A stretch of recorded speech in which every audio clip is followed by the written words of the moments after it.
We met when we were around 13 or 14 because we attended the same church at that time.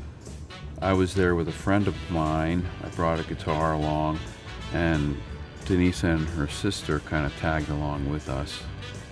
Kind of played songs. They sat around, listened. Had a big crush on him at 13 years old. We eventually left and kind of went our separate ways. And it wasn't until years later in our early 20s, and we ran into a party, and we just said, "Oh, I know you. I kind of know you."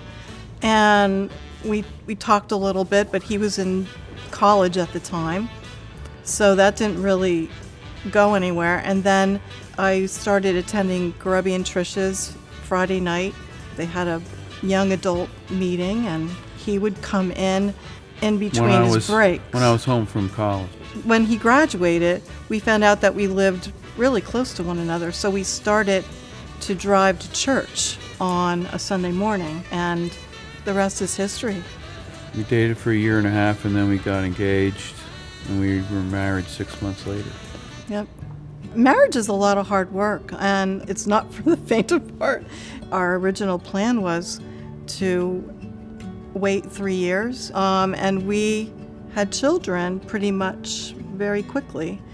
Jesse was born a little over a year after we were married. Actually, we had 3 children in 4.5 years, so it was very challenging in the early years raising these kids and having him be so intricately involved in worship here. I don't think we planned on me being the only breadwinner in the family, but she wanted to be a stay-at-home mom. I'm very glad that she did that. I mean, we struggled. We struggled financially for a long time, and then I'd say when the third one came along, when she started going to school, Denise started working for the church part-time. So that was a big help to us. Children can be your greatest challenge, but your greatest reward. I can't imagine my life without being a mom. It was very challenging, growing up. And when the teen years hit, it was like there's part of me that, I don't know, being a Christian, it's like you just think life is going to go a certain way, and it went nothing like we expected. Kids didn't act like the books told us they would. No. There were a lot of surprises, and we felt like we were trying to be authentic, to love our children and not expect our children to be perfect. We had a child go off, he joined the Army unbeknownst to us, went off to war at 19. We had a child who had, some learning challenges all through high school. We had, our last daughter, teenage pregnancy. All of those were very major, hard things to navigate through. But we did keep prayer as a central focus in our lives and in our marriage. And when you're hitting your darkest periods and your children are seeing, okay, even though they're really struggling, they're really drawn on the strength of God to carry them through these times. I think that's been instrumental in the way our children even view their relationships, their own relationships with the Lord. And so I would say it's through those dark times that produce the most fruit in us. We can sit here today and really say God transformed our lives and our children's lives, and It's been good. Yeah.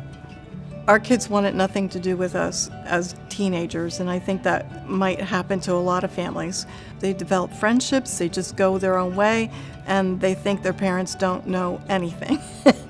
And then slowly you begin to see, oh, wait, mom and dad, they might know what they're talking about. And we joke about this all the time, like our kids just do not leave us alone. But it makes us feel good, because it's like now they want to be around us. So one of our most precious things that we do as a family is just hanging together, doing family dinners. But we love when they come over, of course. Our home is always open to them. and we've developed a special relationship with our grandchildren as well. Each one is very unique and very special and very important to us. So I think the heart of our story really is to offer hope. When you're committed in your relationship and you try to make God the center of that relationship as much as you possibly can, I feel like there's always hope in any situation, and we are a testament to God's transforming power. We have history on our side right now. We went through this many, many years ago, and they were really, really dark times. All we could do was cry out and say, God help us. But now, we're singing a different tune, and we're proclaiming different things. We've seen God in His faithfulness to us and our children. I think hope is a great word because it's what got produced within us and all the hopelessness. All the hopelessness and all the trials and things that we went through. Hope is really what we came up with. So we are Tom and Denise Horn. And we are voices of NC4.